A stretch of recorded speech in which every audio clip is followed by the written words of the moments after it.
You had mentioned that other people on the stage were supportive of a pathway to amnesty. You alluded, I'm assuming, to Senator Rubio and Jeb Bush. Immigration reform, big, but do you support any form of pathway to citizenship? Not amnesty, but pathway for those that are already here. No, there should be no pathway to citizenship for those who are here illegally. I don't support amnesty. And it was really striking at the Cleveland debate. That divide was evident for all to see. Let me step back for a second. Let me talk about the amnesty issue, because I actually think the amnesty issue is broader than just another policy issue on which people can disagree. You know, President Obama famously said that his goal was to fundamentally transform the United States of America. And one of the critical tools that he is using to try to do that is to allow millions of people to come here illegally. There's 7 billion people on the face of the planet. An awful lot of them would like to come here. Now, if they come legally, if they follow the law, great. You and I are both comes from immigrant families who followed the law. But the Obama plan is to allow millions to come in illegally, then to try to grant them amnesty, grant them a pathway to citizenship.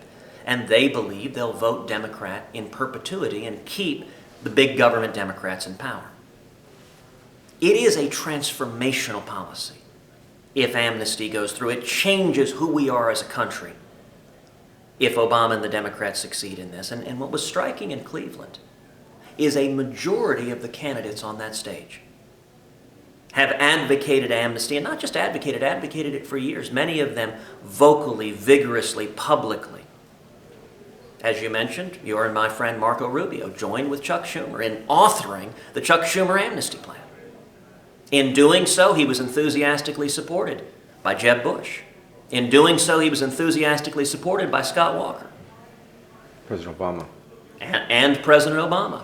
And, you know, it is interesting. So both CNN and PolitiFact did fact checks of my statement that a majority of the candidates on that stage have supported amnesty. And both of them concluded, yep, it's true. They went through the records of one after the other after the other. Now, Javier, let me tell you why that matters so much. We remember back in 2012, where we nominated a candidate, Mitt Romney, a good man, but someone who had proposed Romneycare.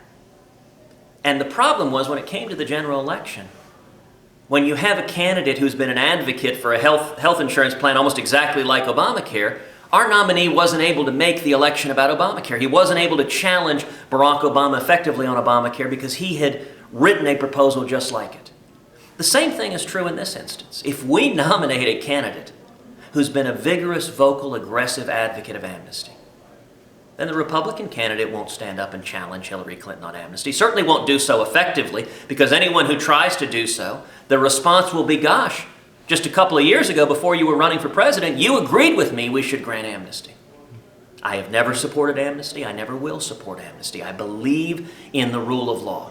You know, at the end of the day, these principles aren't complicated. When it comes to immigration, legal, good, illegal, bad.